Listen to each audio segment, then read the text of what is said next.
देखें, अल्लाह जिस लिखे हुए को चाहता है मिटा देता है और जिसे चाहता है वो सब्त फरमा देता है। और इसी के पास असल किताब है जिसको आप लोहे महफूज कहते हैं।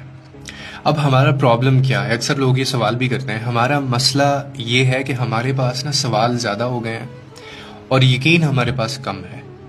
ये प्रॉब्लम है हमारा। हम बार बार तकदीर का सवाल करते हैं कि अगर फलां चीज़ तय है तो फिर दुआ करने से क्या होगा जी।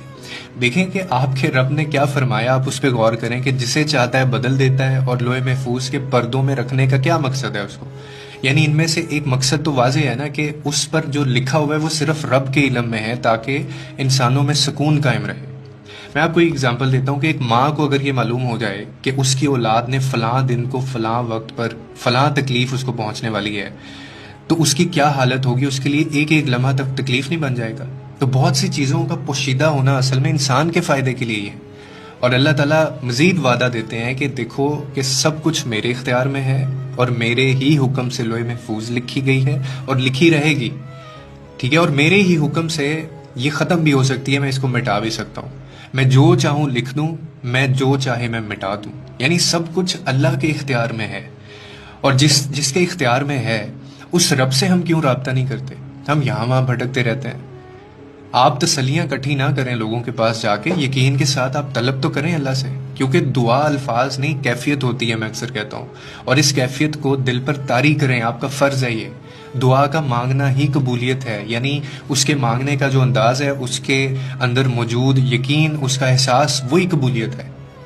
तो आप इस चीज़ पे गौर व फिक्र किया करें कि आपका अपना दीन, हमारा अपना रब जब है तो हम झिझकते क्यों हैं? देर क्यों करते हैं हम तलब करने में? और फिर इरशाद बारी ताला है, यानी ये आयत हमें यही बताती है ना कि अल्लाह हर चीज़ पर कादिर है, जो चाहे लिख दे, जो चाहे मिटा दे।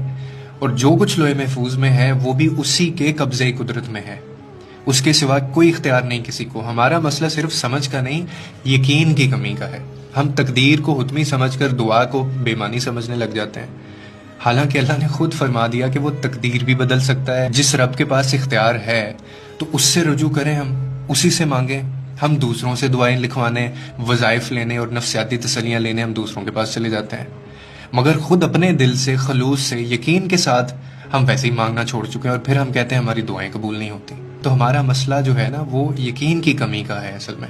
अच्छे और बड़े दिल वालों का ना एक मसला होता है, इनके दिल इतने बड़े होते हैं जो टूटने के बाद भी किसी के लिए बद्दुआ नहीं करते, जो अपनी अज़ियत को छुपा कर चेहरे पर मुस्कुराहट सजा लेते हैं, जो खुद तन्हाई में रोकर दूसरों को तसल्ली देता है। ऐसे लोग किताबों में नहीं बल्कि दुआओं में मिलते हैं। इनके सब्र की ना कोई कीमत नहीं होती, मगर इनके वजूद से ज़िंदगी जो है ना वो बड़ी आसान हो जाती है। और कभी कभी ना ये इतना टूट कर भी खामोश रहते हैं, ना किसी से शिकायत करते हैं, ना किसी से गिला करते हैं, बस अंदर ही अंदर खुद को जोड़ने की कोशिश करते रहते हैं, क्योंकि वो जानते हैं कि उनकी तकलीफ़ का कोई मोल नहीं है। जिस दिल ने सबके लिए दुआएं की हो ना, वो दिल अक्सर खुद टूट जाता है। लेकिन अल्लाह ऐसे दिलों को बड़ा अजीज़ रखता है, क्योंकि अल्लाह खामोश नहीं रहता, वो दिलों के हाल जानता है।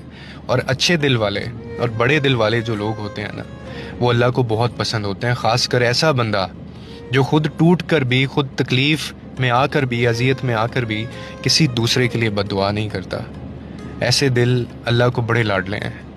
कहते हैं कि अपनी ज़िंदगी को कभी किसी के लिए अयां ना करें। हसद हमेशा वहाँ से आता है जहाँ लोग आपके घर आकर आपके हालात और दौलत को जानते हैं।